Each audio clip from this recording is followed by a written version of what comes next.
Bonjour. Pour comprendre une religion, il faut connaître ses sources. Alors pour les occidentaux que nous sommes, c'est indispensable pour le christianisme et le judaïsme évidemment, mais aussi pour l'islam.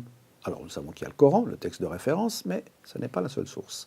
Il y en a d'autres qui ne sont peut-être pas de même valeur, historique ou religieuse, mais qui existent et qui sont importantes. Quelques minutes pour y voir plus clair. Shafiq Keshaoui, bonjour. Bonjour. Alors, ces différentes sources du Coran, de l'islam, pardon, il y a d'abord le Coran, évidemment, c'est le premier mot qui nous vient.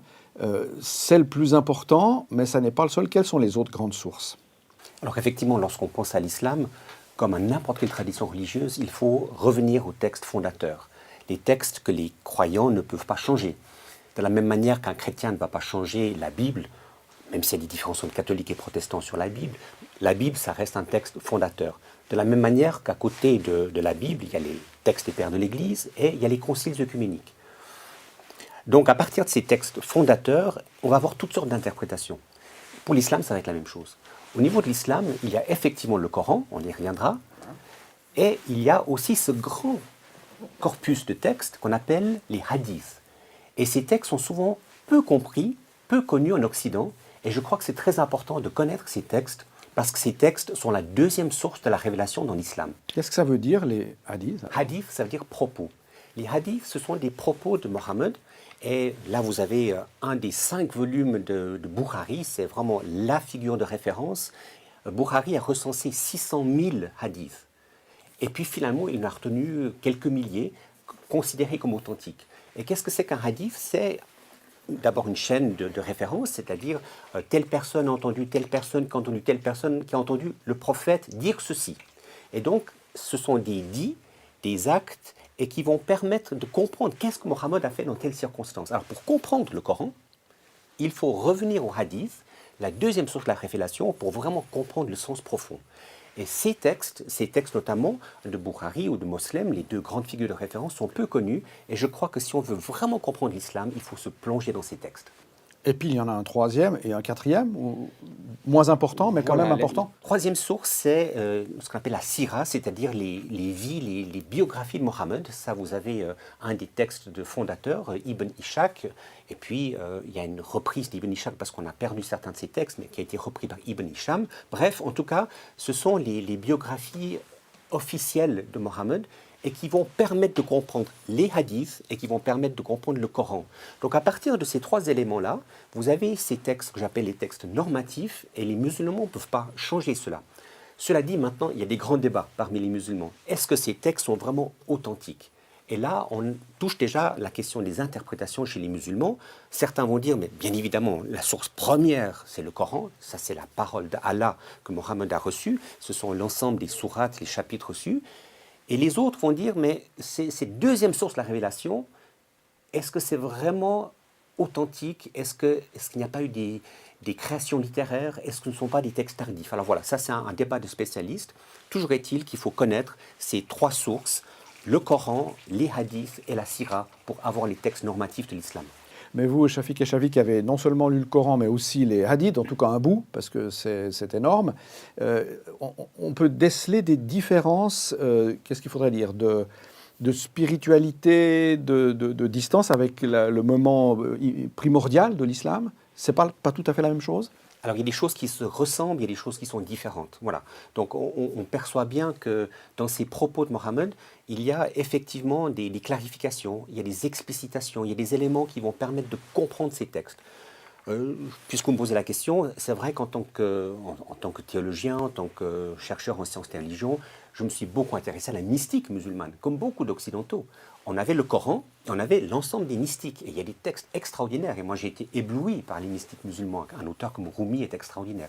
Mais j'avais peu pris le temps de me plonger là-dedans. Et je suis très surpris de voir, même en parlant avec des spécialistes qui enseignent l'islam dans nos universités, plusieurs m'ont dit qu'en fait, qu'ils ne connaissaient pas les hadiths. Et ils ne connaissent pas cette deuxième source. Alors effectivement, les hadiths vont toucher l'ensemble de la vie. Cela va toucher la question des rituels, ça va toucher la question de l'orientation de la prière, ça va toucher la question des ablutions, les héritages, mais ça va aussi toucher la question de la conquête militaire, les stratégies de conquête, cela va toucher la question des relations entre musulmans et non-musulmans, en particulier les juifs, les chrétiens, les polythéistes Et il y a dans ces textes des beaux textes, mais des textes extrêmement violents à leur égard. Est-ce qu'on sent une évolution par rapport, je ne sais pas si le mot intolérance ou radicalité sont les bons mots, entre le tout début de la révélation musulmane et puis son déploiement ultérieur dans ces hadiths puis dans la sira? Alors c'est difficile à dire s'il y a vraiment un déploiement, parce que dans le Coran lui-même, il y a une très grande diversité de textes. Pour faire très court, dans les 114 sourates ou chapitres, il y a, disent les spécialistes, deux grandes périodes. Il y a la première période, qui est la période où Mohammed était un prophète humble, qui vivait à la Mecque. Et là, il a été persécuté, il a essayé de lutter contre le polythéisme de son temps, et là, étant persécuté, il a vraiment résisté de façon non violente. Et puis il y a une deuxième période dans le Coran où on voit que Mohammed a émigré à Médine, la ville du prophète, et là, il a eu le pouvoir politique, il a eu le pouvoir juridique, il a eu le pouvoir militaire. Et on voit tout de suite qu'il y a une transformation de la tonalité. On ne le voit pas tout de suite parce qu'en fait, le Coran est organisé de manière littéraire. C'est ça qui est un peu compliqué, c'est que, à part la première sourate, l'ensemble des chapitres du Coran sont organisés de la manière suivante. Les plus longues, la plus longue est au début et les plus courtes à la fin. Comme le Nouveau Testament d'ailleurs, les épîtres, c'est la même manière. On commence par Romains et puis les courtes à la fin. Donc c'est une organisation littéraire, mais à partir de ça, on ne voit pas l'évolution historique. Donc ça a été tout un travail des musulmans eux-mêmes de remettre de l'ordre. Et dans cet ordre, on va trouver effectivement des différences de tonalité.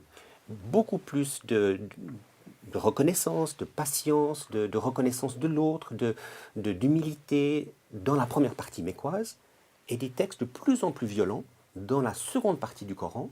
Et cette seconde partie, donc médinoise, va effectivement poser problème. Et pour revenir à votre question, dans les textes de Bukhari et dans les textes de la Sira, on va retrouver cet élément très conquérant, très, très guerrier, qui traverse cette deuxième période, la période Mohammed, et qui va se refléter dans ces textes. Alors, l'art de l'interprétation en islam, c'est quelque chose de très compliqué. Ça peut être quelque chose d'un peu flottant aussi, en fonction, qu'est-ce qu'il faudrait dire, de conservatisme ou de progressisme? Vu la complexité des sources, entre la complexité déjà des textes à l'intérieur du Coran, la complexité des hadiths et de la sira, effectivement, on va avoir toutes sortes d'interprétations. Souvent, les musulmans les plus libéraux et les plus pacifiques, ils vont prendre des textes du Coran de la période mécoise, ils vont lire l'ensemble du Coran et l'ensemble des sources à la lumière de ces textes paisibles. D'autres, ils vont dire, mais attendez, on ne peut pas lire ça comme ça. Pourquoi? Parce que le Coran lui-même dit qu'il y a une évolution. Et le Coran lui-même, Allah, dans le texte fondateur, dit certains versets sont abrogés par d'autres. C'est-à-dire que les textes les plus tardifs vont abroger les textes premiers. Et donc, quand il y a une contradiction entre un verset paisible et un verset guerrier, en fait, ce sont les derniers versets, les versets guerriers, qui doivent interpréter les textes qui sont plus pacifiques. Et là, les musulmans vont discuter entre eux. Mais il n'y a pas, au fond, en islam, de magistère qui obligerait celui-ci ou celui-là à une interprétation spécifique. On peut postuler que ça va continuer à discuter et à évoluer. Alors effectivement, c'est ça qui rend les choses difficiles. C'est qu'on peut parler avec un musulman, et que la plupart des musulmans sont très paisibles, et qui connaissent souvent mal leurs sources. Je me souviens d'avoir parlé avec un des hauts responsables de l'islam en Suisse de certains textes de Bukhari, il ne les connaissait pas lui-même. Voilà, donc on a aussi parfois une certaine ignorance, mais effectivement, selon les personnes qu'on va voir, ils vont privilégier certains textes aux dépens des autres, et ce qui rend les choses difficiles.